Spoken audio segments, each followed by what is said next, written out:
Puis on va déposer les téléphones. Surtout les téléphones, vous les mettez hors réseau, s'il vous plaît. Ok, on va attendre d'abord qu'on envoie le vous aider.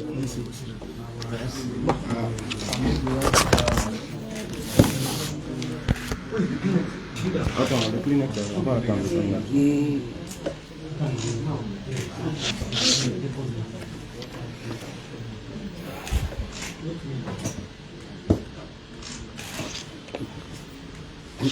Monsieur le procureur, face à la caméra.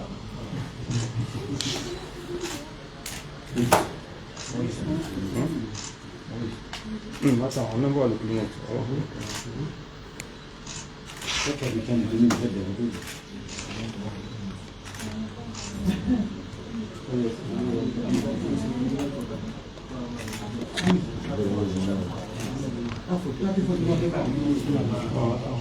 On va commencer.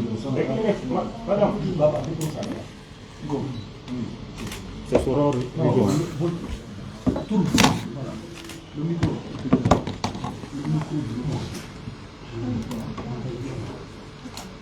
c'est hors réseau.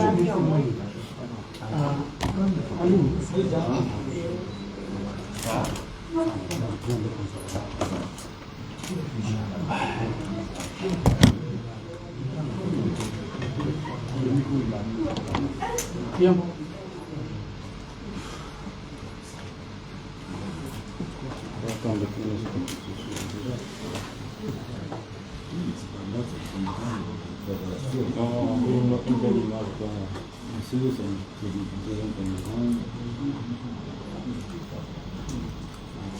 Personne dans le bureau du Kleenex.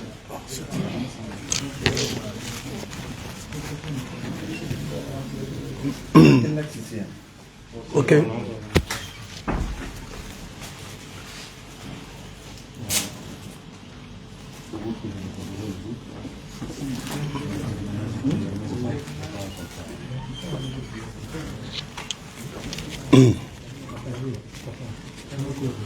Bon, on peut commencer. Hein. On peut commencer, tout le monde est prêt.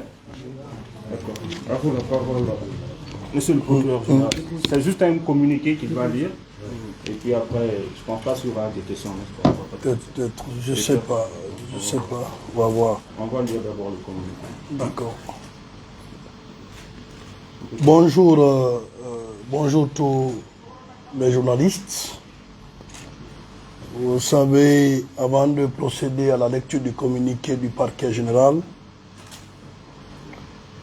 je tiens d'abord à présenter à la famille de Thierno Mamoudou toutes nos condoléances.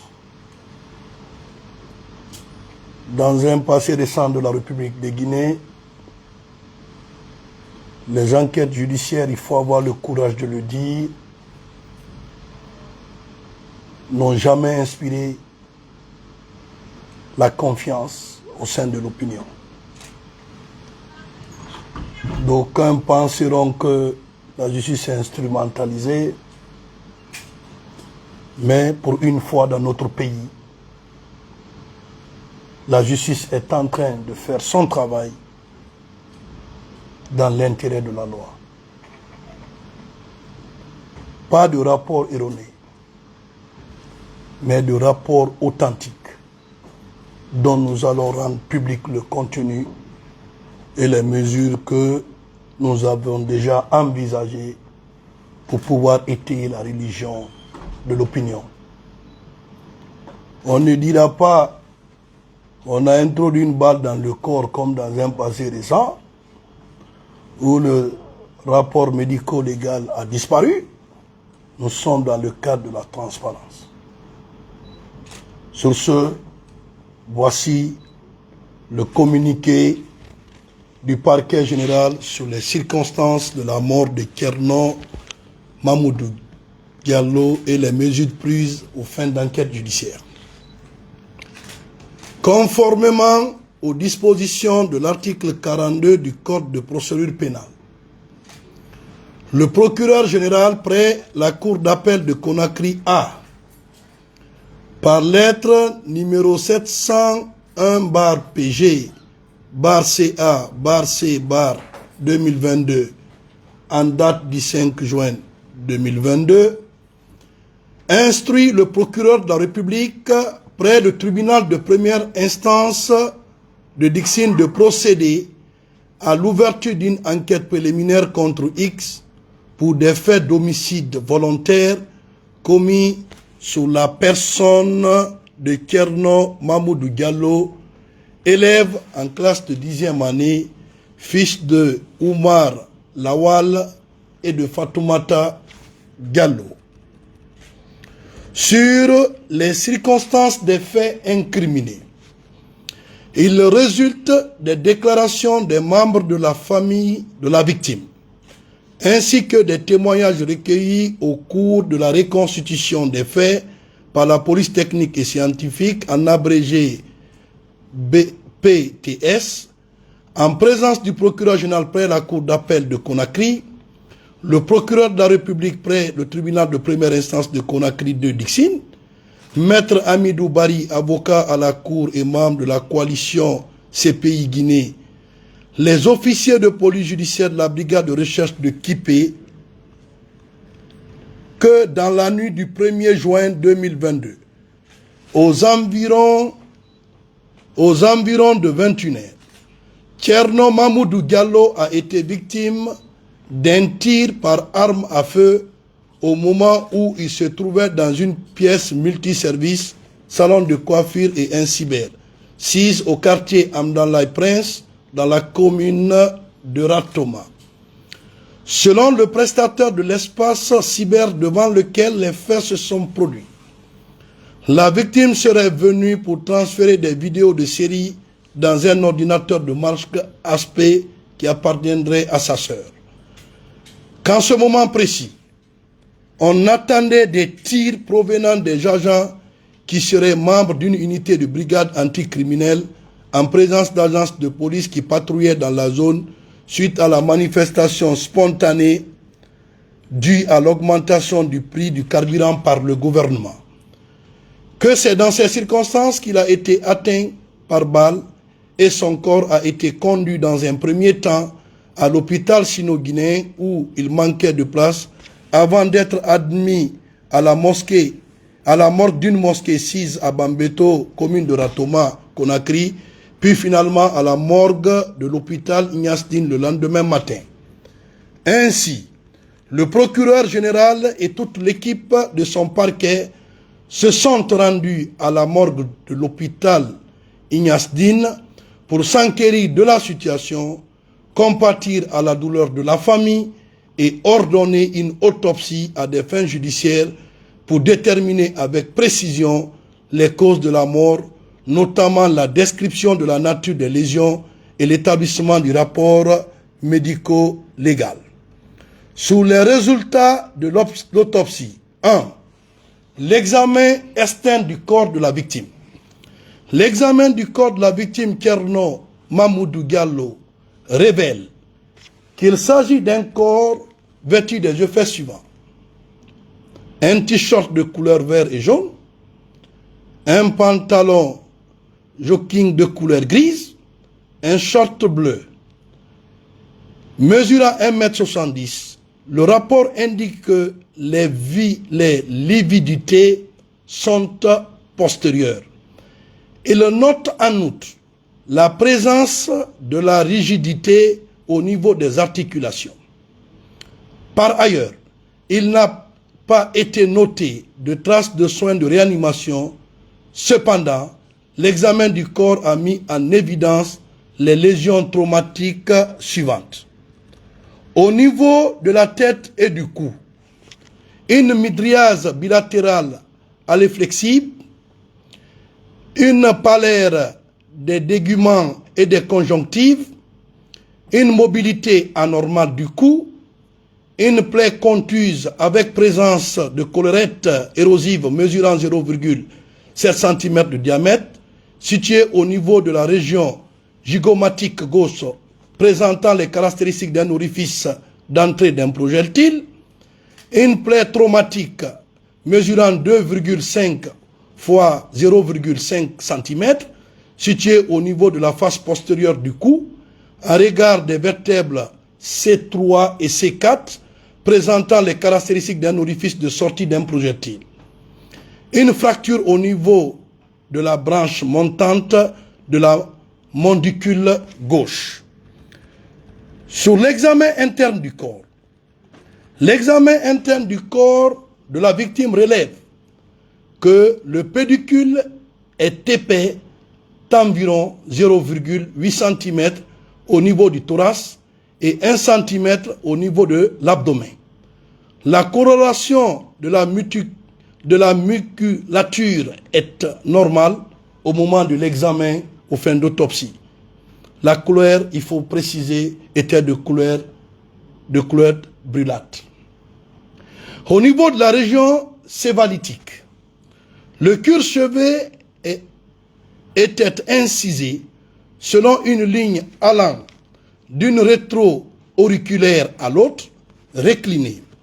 L'examen interne n'a noté aucune infiltration hémorragique sur sa face interne. La voûte crânienne ne présente aucune fracture visible. Elle est ôtée à l'aide d'une scie mécanique. Il n'existe aucune péri cérébrale visible. L'encéphale est extrait en totalité et pèse 1500 grammes et il n'y avait aucune autre particularité visible au niveau de la coupe. Au niveau du cou, l'ox hyoïde était intact. La forme et le volume de la glande thyroïde ne présentaient aucune particularité. L'œsophage présentait un calibre normal, sans corps étranger et sans signe de rupture des vaisseaux ogelophagiens. Une fracture des vertèbres cervicales au niveau de C3 et de C4 avec une section médulaire. Au niveau du cœur, le cœur pesant 175 grammes sans aucune anormalité morphologique en ce qui concerne l'implantation de ces gros vaisseaux, les artères coronaires ne présentaient aucune particularité et l'artère pulmonaire était de calibre normal, sans embole ni thrombite. Au niveau des poumons, la disposition anatomique était normale. Le poumon droit pèse 245 grammes, le poumon gauche 175 grammes. Au niveau du foie, un foie pesant 770 grammes d'aspect normal, surface lisse, bord régulier, coloration normale, absence d'éclatement, de fissures et de ponts. Au niveau de la rate, volume et poids normaux 250 grammes. Les tranches de section ne relèvent aucune particularité. Au niveau des oragnes urinaires et pelviens, absence d'adhérence au niveau des reins. Reins encapsulés de volumes normaux, pas de stéatose de calcul. De ce qui précède, il résulte de l'autopsie médico-légale du corps de M. Kerno Mamoudou Diallo un traumatisme balistique vasio-cervical avec un tir unique selon une trajectoire quasi-horizontale d'avant en arrière avec un artifice d'entrée à l'hémiface gauche et un orifice de sortie dans la région verticale postérieure du cou C3 et C4. Ce trajet balistique a entraîné 1. Une fracture de la mandibule gauche, juste derrière du cou. Une fracture des vertèbres cervicaux C3 et C4 avec une section médulaire. La mort est consécutive à la section médulaire avec une atteinte du bulbe rachidien qui est le centre cardio-respiratoire responsable d'un arrêt cardiaque et d'une détresse respiratoire. Le parquet général, sous la base du rapport médico-légal en date du 3 juin 2022 du service médecine légale de l'hôpital Ignastine, porte à la connaissance de l'opinion publique nationale et internationale que la cause de la mort de Kerno Mamoudou Diallo est due à un traumatisme d'origine balistique tiré dans une position génuflexion probable de la victime. Il informe que les témoins des faits ont été identifiés avec la garantie de leur protection pour l'identification sans délai de l'auteur des faits.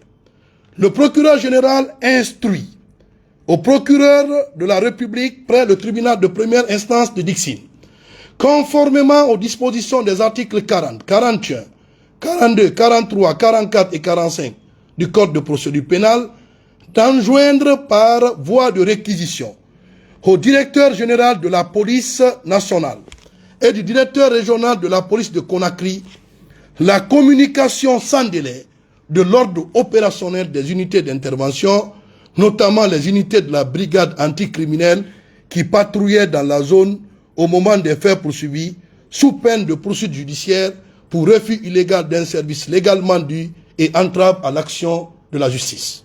Il instruit en outre, par voie de réquisition, le dépôt de la liste de tous les agents des unités d'intervention concernées par le ministère de la Sécurité et de la Protection civile dans un délai de 3 jours à compter de la présente instruction et le placement des lieux du crime sous main de justice pour faciliter le travail des enquêteurs. Le parquet général rappelle que la loi sera appliquée dans toute sa rigueur et dans un délai raisonnable dans l'intérêt d'une bonne administration de l'enquête en cours. Il met en garde contre toute récupération politique d'une enquête judiciaire et réitère qu'il engagera des poursuites judiciaires conformément à la loi. Le parquet général communiquera le 24 juin 2022 sur l'évolution de l'enquête dans la limite du secret de la dite enquête. Tel est le contenu de l'autopsie et les mesures prises. Je vous remercie. Monsieur le procureur, des questions qui sont... Oui. On peut connaître l'identité de la BAC qui a occurru dans la... Pour raison pour laquelle, pour respecter le secret de l'enquête, nous ne pouvons pas dévoiler l'unité incriminée. Mais ce qui est fondamental, où on ne peut pas aller au-delà du secret de l'enquête, c'est qu'aujourd'hui, on peut dire, sans risque de nous tromper, que dans un délai raisonnable, les véritables auteurs de ces faits qui seront relevés à travers l'enquête, parce qu'il ne faut pas oublier, ce n'est pas l'opinion qui détermine l'identité des présumés auteurs. Il y a une enquête qui est ouverte et je ne voudrais pas que dans les médias, qu'on essaie d'indiquer telle ou telle unité. C'est l'enquête qui doit aboutir à l'identification des présumés auteurs qui bénéficient également de la présomption d'innocence. Mais notre position est très claire. Le procureur reste et demeure le maître de la poursuite. Il n'y a pas 3 ou 2 commandants dans un même bateau. L'on ne peut pas laisser les dossiers judiciaires à des commentaires farfelus, des commentaires inutiles pour pouvoir déstabiliser la paix et la quiétude. Notre action n'est orientée contre personne. Nous disons tout simplement que si vous regardez l'article 41 du Code de procédure pénale, il est dit que le procureur général que je suis, j'anime et coordonne les activités des parquets, tant dans la prévention que dans la répression des infractions. Donc quand nous intervenons dans le cadre de la prévention, notre mise en garde est sans embâche. L'on ne peut pas récupérer une affaire judiciaire pour en faire un trophée de guerre. Nous continuerons à travailler de manière sereine, sans la pression d'aucune autorité, sans la pression d'aucune association. Nous ne répondrons pas à des plaisantins qui pensent qu'ils ont la capacité de diriger une enquête judiciaire au nom des valeurs qu'eux-mêmes n'incarnent pas. Je vous remercie. J'en ai fini.